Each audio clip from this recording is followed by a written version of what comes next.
pipeline. We should be more vigilant, and everybody should just be on the watch out. Because what is happening is actually overwhelming any one of us. It's something that we can't just understand why. We'll also get to hear from the head of security of the company. They've issued a shoot-to-kill warning if need be. But I can assure you and assure Ghana that we have security in place, and we'll do our best to make sure that those who are doing it are arrested. But let me sound this word of caution. I said that if possible, it's not possible for us to arrest, we'll do what? We'll shoot to kill. Will interrogate that warning. Also, majority in Parliament rejects demands by minority for government to suspend plans to inaugurate Sino Hydro project tomorrow until 2 documents requested by the House are provided. The Sino Hydro project is shrouded in too much secrecy, located in the office of the Vice President. The prices are inflated. Also tonight, thanks but no thanks, as former President Rawlings rejects government's offer to name the University of Development Studies after him. In business, World Bank says investing in digital entrepreneurship will enable governments to reduce the cost of the digital economy. And then later, when sports joins us at 6:45, we'll be crossing over live to England, where that crucial UEFA Champions League game is going to be underway. We're going to bring you live, excellent coverage here on Joy 99.7. Stay with us for that. If you want to join us with your views and comments, send us a WhatsApp 0244 340 437. My name is Evans Mensah. I am MFA Paul.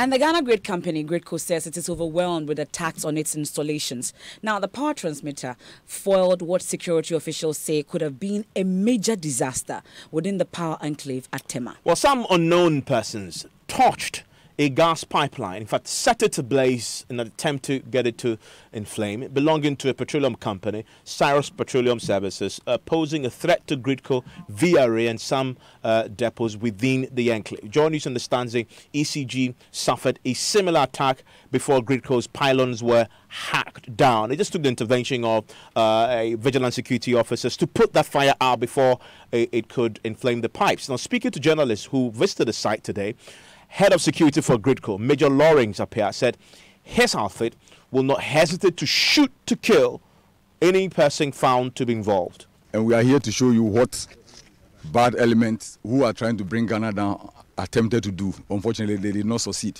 About 2 weeks ago, you were here to see a pylon that has been cut down by unknown persons. Whatever they seek, we don't know. But we think that they are not people who want the good of Ghana. We all know how the government is working hard to improve power for all of us to enjoy. Unfortunately, few people are not interested, and they are trying to do things to bring it down. Of course, we are not going to sit down and allow it. So we have done all we need to do to have soldiers, police, the BNI, the national security, all assisting us to ensure that we nip it in the bud. Unfortunately, 3 days ago, they attempted again, but our security guard, as you can see, the security post up there, saw them and gave our soldiers a head up. So they chased him and they ran away. He had already lit the fire, trying to burn the fuel lines on the ground to cause a possible explosion in the enclave. The VRA also very close here have a fire tender that drove in quickly to make sure the fire was, quelled. We just want to use your media to tell those who are doing this, those who don't want the good of Ghana, to be very careful and be very firm in what they intend to do, because we are ready. We have the soldiers. Of course, I'm a soldier. And I know that we have rules of engagement, but we will not hesitate if arrest is not possible to shoot to kill, because Ghana must succeed. Every economic activity, is driven by this power. We are all trying to work hard to make sure we succeed. So the lack we had was that there was no fuel presently in the lines. If there had been fuel, I'm sure it would have gone off, and all of us would have. Not for VRA. It's not for VRA. This is not for VRA. It's not for Gridco. But the bottom line is that we are all co-located, and so when one is hit with such an attempt, everybody was going to have their effect, and the resultant effect for Ghana will be very bad. But what I do know is that whoever sought to do that didn't intend to pick anything away.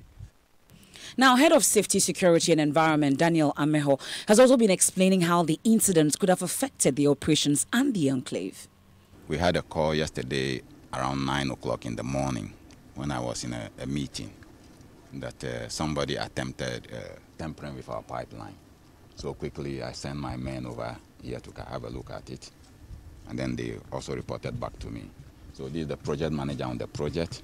So he came to have a look at it and then assured them that, okay, there's no fuel in the pipeline at the moment. It's under construction. Currently, the pipe is not supplying to anybody. As I said, it's under construction. There's a terminal we are constructing over there that is being connected to another terminal in the western part, Cyrus. So it's not connected yet. There's no fuel in it. It's only water that is in it. So it's, for now, I would say it doesn't pose any danger to the area. If fuel were to be in it and then somebody touch it, it would have affected the whole Tema enclave over here. Yeah. Because we haven't finished what we are supposed to do on it, that is why it is open. You could see that the other parts were covered all the way down to the tall wall. Yeah. In the sense that we have all the pipelines interlinked to Tema Oil Refinery, to the harbor, to the jetty, and then moving to APD, from APD to Mamiota. So there's a network of pipelines over here. So if there were to be fuel in it and the person has succeeded, the whole fuel supply, the power enclave will have been in trouble. Well, also been speaking to the chief engineer technician in charge of transmission at Gridco, Bernard Tekbo, said the recent attacks on installations is really overwhelming. He's calling on the security agencies to intervene. Since the time this thing happened, there's a lot of, security beef up around the place, okay? And for us, our lines are for now safe, okay? For other things that are happening, it's something that we can't just understand why, So that's about it. And you see, this line and all the area here is vast. You cannot expect that maybe you'll be at one place for a long time. Security might come, and then you might move to the next stage, and then somebody could come behind. So the whole game that is going on is actually overwhelming all of us. But again, I think that security is more of a security. We should be more vigilant, and everybody should just be on the watch out. Because what is happening is actually overwhelming any one of us. We cannot, personally, I don't understand why somebody would want to do such a thing. You understand? Yesterday's instance, for example, when a gas pipeline attempt was made on it to be put ablaze. If that should have happened, you can imagine the magnitude of problems that we'll have. The whole area will burn. The transmission lines will be fused out. A lot of, there's a lot of gas issues around here. And other gas pipelines who are passing underground around these areas. It could have been a very big disaster. So that is something for the security agencies to actually go down and start to find out. Well, MFI, this is just one of many incidents in the past. And our reporter who went there told us that they've actually found that other pylons had also been attacked, and in their audit of the other pylons, they found that at least 12 of them had become targets for these assailants. When the first one happened, when the pylon was hacked down, there was a very strong view expressed by CEO of Gasop Oil, Kojo Poku, who described the attacks as acts of terrorists, and in fact he put $1,000 on it for anybody who provide information that will lead to the arrest of the individuals involved. Somebody committed a terrorist act. It's a terrorist act. It's a terrorist act? Yes, it is. Look, the pylons, the 161 and the 330 kV pylons, are not just like the 67 kV lines which a car can hit. The 161, which is a similar one to what a person hacked, is the backbone of our electricity. Now, the malice in somebody's head to go and do this. I don't want to pronounce that it's a political act because we don't know who did it. We don't know the motive behind the person who did it. I want to offer a reward of $1,000 to whoever will give a tip-off to the police. That will lead to the successful arrest of whoever did that. So that's the CEO of Gasop Oil, Kojo Poku. He spoke to you, Evans, on the PM Express when this first case was reported. Let's get on the phone lines now and speak to security analyst Colonel Festus Abuaje. We're grateful for your time here on Newsnight, sir. I'm sure you heard the claims made by Kojo Poku, for instance. His suspicion is that this could be an act of terrorism. That was the first time the issue of the pylons attacks were reported. Today, we're hearing that some gas pipelines were also attacked, such that if that had happened, the entire Tema enclave would have caught fire. Do you also suspect that there's an act of terrorism, or is just an exaggeration? Well, thanks, MFI and Evans, for having me. Well, the simple answer is that we don't know. He was merely expressing his view. So he may be right, but there is no firm proof that there is terrorism behind at least these two isolated incidents. It could be sheer arson by people who want to undermine, national peace and so on and so forth. It could even be, if we can stretch our imagination, the work of, people who are disenfranchised, who are looking for jobs. At least they've articulated that view before. And I've heard rumors that there is also some political conspiracy and so on and so forth. It could be any number of reasons that are behind the incident. But as I'm saying, we don't know. So we need more intelligence, more information to get to the roots of what is causing this. But from your own reading also, there are some who are also saying that there could be a suspicion of an internal job. Could that also be ruled out? Or is it something that we should be looking at as well? Indeed, I should have added that it could also be industrial related. Assuming that they have sacked some workers, laid them off, whatever it is, demoted and so on and so forth, there could be grievances against that sector or within that sector. So at this stage, we need the security and intelligence agencies to work extra hard to try and get to the bottom of who and why this thing is happening. Now, more worrying, Colonel, is that we had the head of security of GRIDCO in the interviews with my colleague, Ernest Menu, Major Lawrence Appiah, saying that his outfit will not hesitate to shoot to kill any saboteurs. Justified in that claim? Well, I heard that piece on your channel, and I think he misspoke. He was a bit trigger happy. The reality is that if he was speaking for GRIDCO, GRIDCO is not an armed unit. So GRIDCO hasn't got any armed element amongst them. But I think in the interview he made references to the police and the military. So if there is need, a case has to be made by the sector to seek police and army support. And when that happens, it's not a simple matter of opening fire to kill people who are sabotaging the infrastructure. There will be clear rules of engagement or orders on when and under what circumstances to open fire. Invariably, weapons will be used to disable, to neutralize, to maim, but not as a first resort to kill. But elsewhere, Colonel, this situation has been reported, if it's that serious, it should be a case of national security. Are we taking it as seriously as elsewhere it would have been taken? Well, let's assume that we haven't got a full picture. I think, if my memory serves me right, there have been two isolated incidents. And two incidents cannot form a pattern. So we need to wait. As we don't wish that there will be more incidents, but we need to wait to see whether we can see a pattern, how widespread it is. Is it only in that enclave? Is it elsewhere within the country? What time does it take place? Against what installations? And what are the methods that are used, and so on and so forth? So I would say that it has a security implication. But I don't think these two incidents by themselves constitute a threat to national security.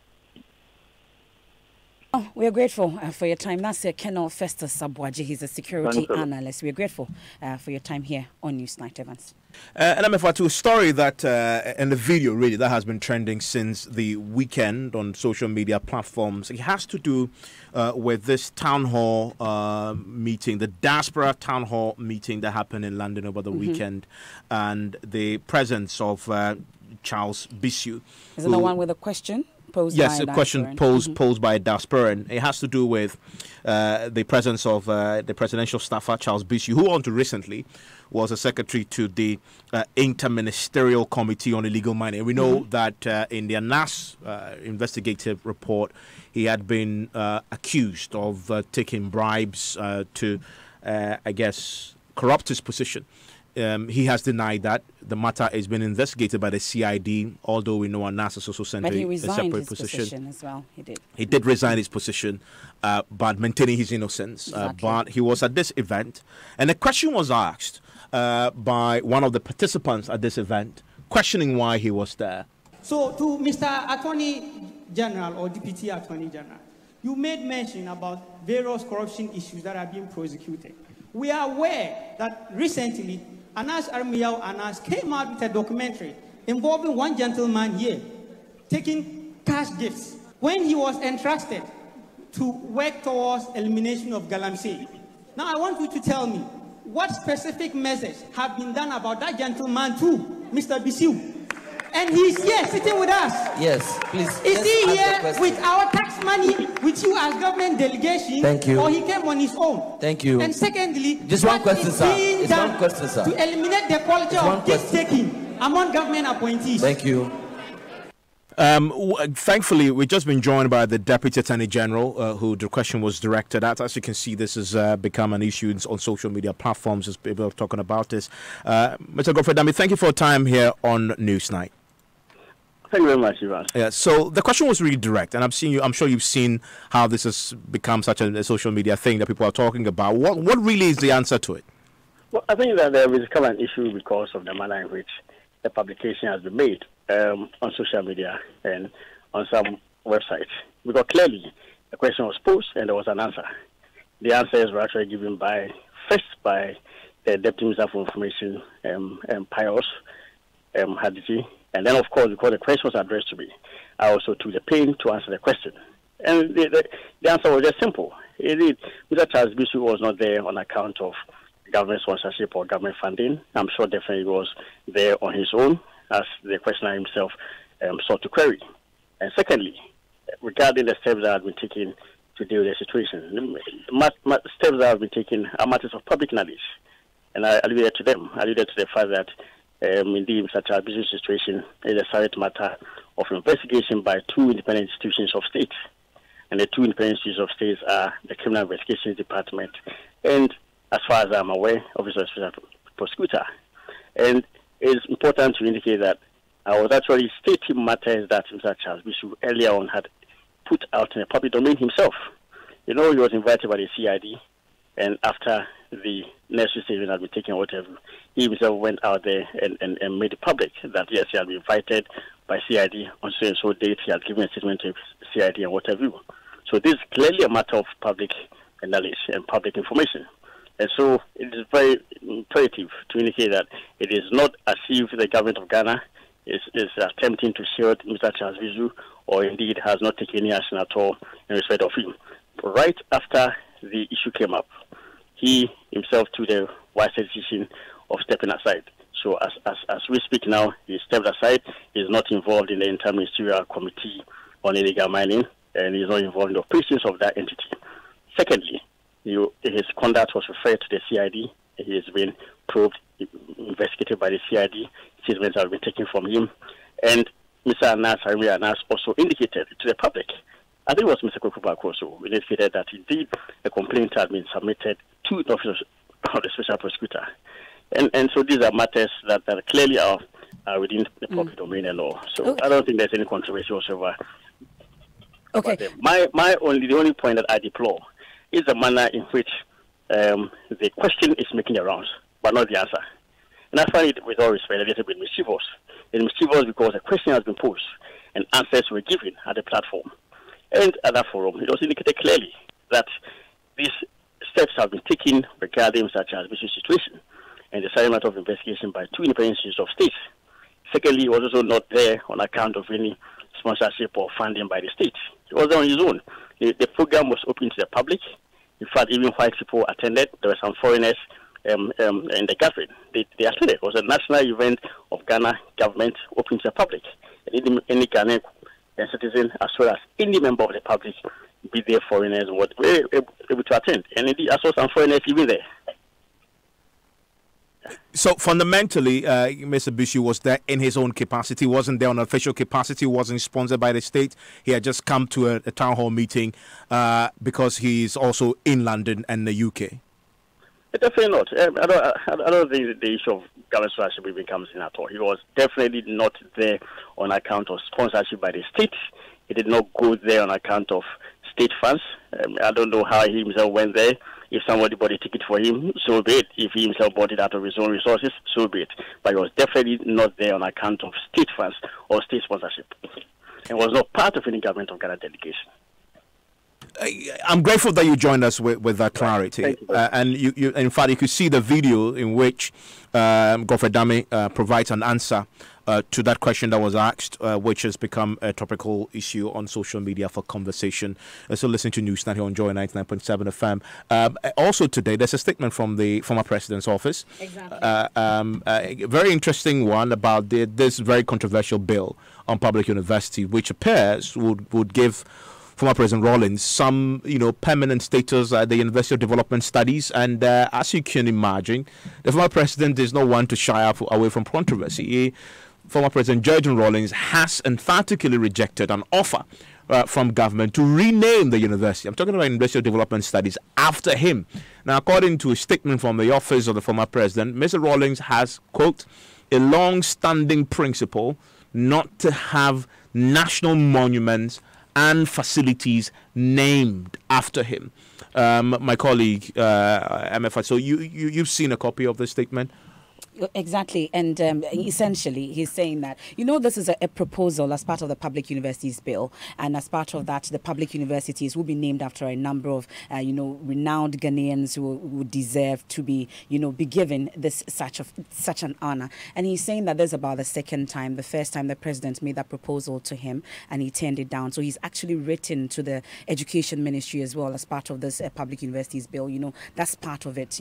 There's the issue about the governance of these universities, the economic freedom issue that has come up. So as part of the larger conversation, this is also coming up. And he's written to the Education Ministry politely turning down this offer. And his point is that he just has a position. He doesn't want his name to be on any national monument. And so he's the question is whether, because this isn't a proposed bill, right, whether what's government response. It says he was informed about this in 2017. This is and that is interesting. He says the Education Ministry did inform him that they're going to name this after him. So this is not as if it was a surprise was sprung on him. And in fact, I want to read that part. It says, when the proposal for the naming of the UDS was first brought to the former president's attention by the Education Minister in 2017, he thanked the president and the government for the honor, but politely declined the offer because he had a long-standing belief, which we explained. He says, indeed, in November 2015, when the then government of the day offered to name the offshore Cape 3 Points floating production, storage, and offloading vessel after him, he turned down the offer as well. And that the former president has, since the publication of the details of the new bill to be tabled to Parliament, written. So he's actually acted on this belief, written to the Minister of Education to reiterate his position and kindly requested that the renaming of the UDS after him be withdrawn from the draft bill to be submitted to Parliament. He says the former president once again thanks the president, so he's grateful though, and all those who in diverse ways are keen on recognizing his contribution to the development of education in the country. So I guess it begs the question, when are we going to get the official withdrawal of his name from the proposed bill that will soon get to Parliament for some deliberation? Now, let's head to Parliament because the majority there has rejected demands by the minority that government suspends plans to inaugurate the $2 billion Sino-Hydro project tomorrow until two documents requested by the House are provided. When Parliament debated the agreement last year, you recall, minority MPs raised concerns it was brought for approval without a legal opinion from the Attorney General and value for money audit as required by law. The majority assured they will be made available subsequently. But minority spokesperson on roads and transport, Governor Kwame Agboja, says says that hasn't happened. He is questioning why government is going ahead to inaugurate the project in the absence of the two documents. We are not aware that value for money audit has been done. The report is still not even known to anybody, yet they are going to cut some. I've been asking, why is the NPP running away from engaging a reputable value for money auditing firm to actually go through the document before they start on site? Why? Why do you think that is happening? Because the figures would expose them. If you have a situation where just to get a site, a contracted site at Afuansi, $700,000, I'm looking for the quantity surveyor or project manager that will confirm that as a true cost of just a site compound in Afuansi. So tomorrow. Now, NPP MP for Manso Edubia and former chairman of Parliament's Government Assurances Committee, Yao Frimpong Ado, says no government project will begin on time if all available documents must be made ready before starting. Yes, all these things cannot be ready at the same time, you see, because the process is quite lengthy. And if you want to wait for all of them to happen, you may not get your project off the ground. So normally what we do in the construction industry, some other processes can begin whilst you wait for some of these things. The fact that they say it is being done does not mean we will not do it. There are two different things. The institutions that are mandated to provide some of these things must be made to provide them. You see, whilst maybe the necessary construction is going on, because time is of essence in any construction period. If you waste so much time on these other details, construction will suffer, and the people who are to benefit from these projects will continue to suffer. But we should ensure that as these things are happening, the value for money audit is provided, and provided in good time before the project even gets to maybe the middle stage or the finishing stages. So that they want the upcoming sword-cutting events suspended until these documents are provided. No, will they get that? If they insist on that, what they are doing is that the project should not take off in the next 1 year or so, because some of these things take time. I know some of them are ongoing, but they are not ready yet. And when will they be ready? Because, you know, they are insisting Parliament needs to see it before the project gets to the advanced stage. For example, Parliament is going to rise this Friday. So if you insist that we see this before the project begins, the people who are going to be the beneficiaries of this project are going to suffer unduly. What if in the end, the audit shows Ghanaians are being shortchanged? Then probably the project may have reached the level that it may be difficult to come back and fix some of those concerns. Seriously, that's why and Ghana will be on the losing side. That's why we have officers who are heading these institutions. Under no circumstance will anybody want to fleece this country of anything, any substantial amount like that. Now, we'll do business shortly, but Evans, after 5 months of silence on his social media pages, Chief Executive of gold dealership firm Nana Appiah Mensah makes first public comment following reports he's been acquitted and discharged in a legal tussle in Dubai. I'll give you details after business. Charles? All right, so coming up in business, the World Bank says investing in digital entrepreneurship will enable governments to reduce the cost of the digital economy. And Prof. Samuel Kobina Anim of UCC appointed as government statistician. Business News on Newsnight is brought to you by MTN. Welcome to a new world of business. Kingdom Books and Stationery, number one-stop shop for all office essentials. And First National Bank. We are the bank that understands your business. First National Bank, how can we help you? It's your day off and you end up looking after the baby while your wife goes off to work. You realize you have no idea how to change a diaper. So you video call your wife. Hello, darling. Yeah, hello. Hello. Kojo, is everything all right? Everything is not all right. I'm not seeing Topo. How do I change a baby's diaper, please? Kojo. Okay, first, put the diaper. The video call freezes. While you wait for the internet to catch up, the baby sprouts a fountain and wets the diaper. As you are getting a new one, your wife comes back online. Kojo, no. Why did you leave Abeku alone on the bed? But I had to go and get a new diaper. What must I do next? I beg, quick. Open the front of the diaper. It's the side that has... Wow, look, the video freezes again. Abba. By now, you know where the conversation is going. There's no buffering in real life, so why accept it from your internet connection? Get connected and experience ultra-fast internet to your home, powered by MTN Fiber Broadband. We're there for you, everywhere you go.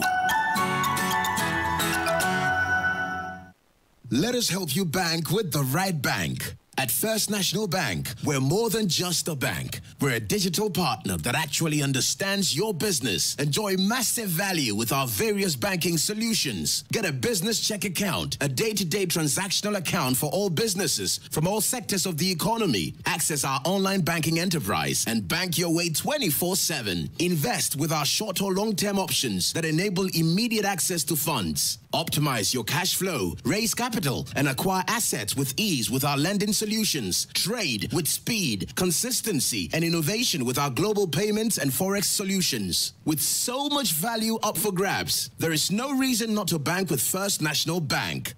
First National Bank. How can we help you?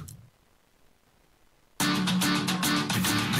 give you nothing but the best. We stay above the rest. More quality, more affordability. Kingdom Books and Stationery.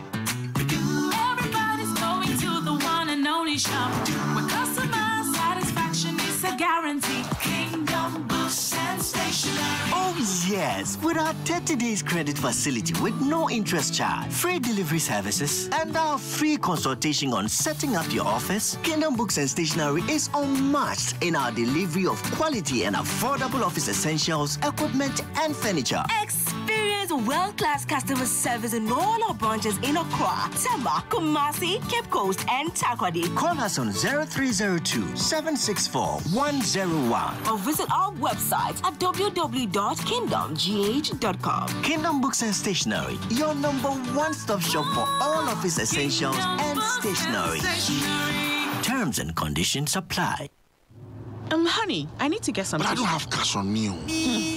Let me get some fuel quickly and let's go. And how are you going to get the fuel? I thought you said you didn't have cash on you.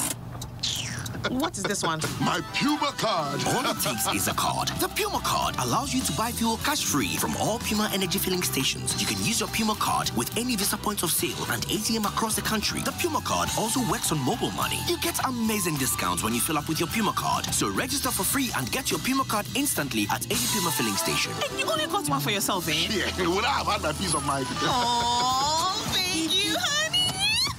And where are you going? I'm getting something from the shop real quick. I need to test the card. Puma card. Cash-free convenience. And welcome back to Business on Newsnight with me, Charles Aite. Now, the World Bank says investing in digital entrepreneurship will enable governments reduce the cost of the digital economy.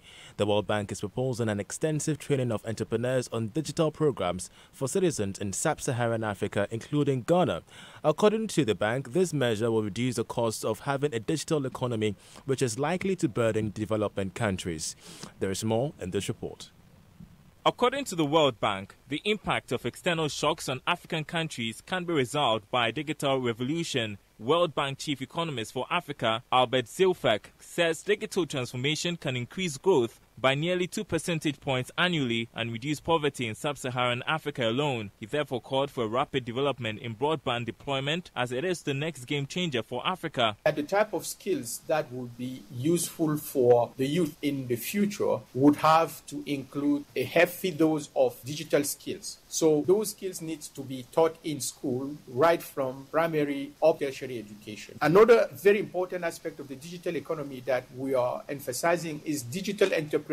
And that's why we see the digital as actually source of job for the African youth. In its Pulse report, the World Bank also made a strong case for digital skills to be part of government's job creation agenda, as well as implementing programs that will improve electronic transactions for the state. Countries should invest in digital platforms, and investing in digital platforms, including those that allow the government to function better and provide better services, would all contribute to higher growth in the future and therefore reducing that overall cost of embracing the digital economy. Ghana has been making some strides in its digital transition, making the country play a leading role in embracing a digital economy. Eslo Usu-Ekufo is Minister for Communication. Since 2005 or so, we have been embarking on e-governance initiatives in this country. His Excellency the President was clear in his mind that digitalization was one of the tools with which we could formalize our economy.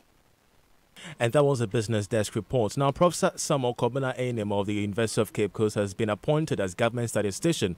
An associate professor of economics, Professor Samuel Kobina Anim, has been appointed in that regard. Before his appointment as a government statistician, he was an associate professor of applied microeconometrics at the Department of Economics, University of Cape Coast, Ghana, where he worked for over 18 years. He was credited with having initiated the establishment of the Microfinance Unit Center for Data Archiving, Management, Analysis and Advocacy and Economic Policy Modeling Unit, all in the Department of Economics.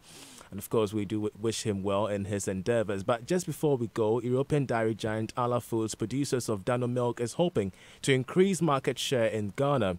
The move is to help them source their raw material, which is milk, locally. General Manager for Arla Foods, Fatuma Doro, revealed this at the launch of its Dano coffee-flavored milk in Accra. We've been in Nigeria for 20 years, and I was part of the Nigeria team. I was part of the team who set up the whole Nigeria business, and today we moved from 9% market share to 22% market share in less 3 years. And we have signed an MOE with the Ministry of Agriculture, where we are empowering Nigerian farmers to improve the way that they are making milk locally. So yes, we are doing it in other countries like Nigeria, where we are empowering the farmers. So the long term is we will do our best to make sure that we empower the local farmers wherever you are. Main strategy is to be number one in the market in different category, not just milk powder. That's what our main competitors are doing. We want to go beyond that. General Manager for Arla Foods, Fatoumata Doro, ending business on Newsnight.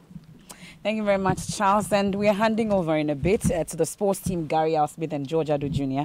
For the UEFA Champions League quarterfinal, leg 1 of 2.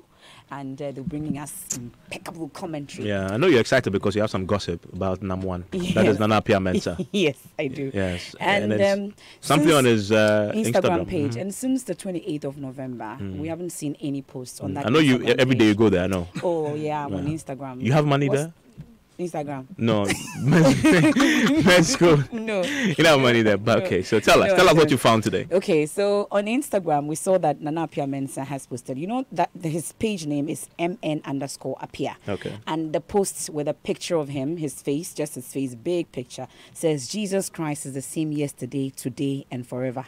# Jehovah knows. # Jehovah sees. # praise the Lord with a namaste emoji, and of course another emoji more like and because this is happening on the day when there are reports that he may have had a positive outcome in this case in Dubai, and that he may have secured some funds. As you know, his spokespersons have told you that he's going to Dubai to work and come and pay the customers. So maybe they might be heaving a sigh of relief because 50 million, it could pay a number of customers. We need to now work and confirm that for you with our own security agencies because they've been following this very closely. Once we're able to get something really concrete, we'll bring that to you from the official sources. But that's what is on his Instagram page. And that's it for Newsnight tonight. Why? Because, like I said, UEFA Champions League game between Tottenham and Man City, and of course that of Liverpool and Porto. Coming up with Gary Al Smith and George Adu Jr. Where else will you rather be? Nowhere. So after the commercials, we will be back. We will be here, and it will be now.